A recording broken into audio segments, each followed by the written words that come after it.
ও দেখো বিদেশ খেজুর জড়িয়া পড়ে খাওয়া মানুষ নাই, আর আমরা দেশও খেজুর পাওয়া যায় না। ও তো কত খেজুর, তা গাছটা কি ফাঁকি ফাঁকি পড়ে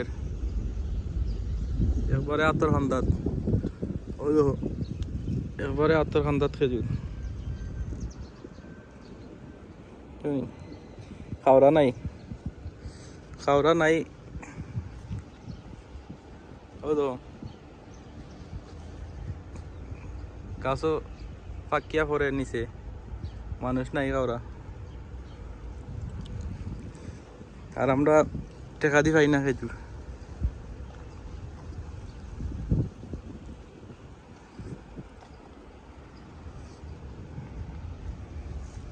দেখছো নি কি অবস্থা গাছ, খেজুর খেজুর আর খেজুর।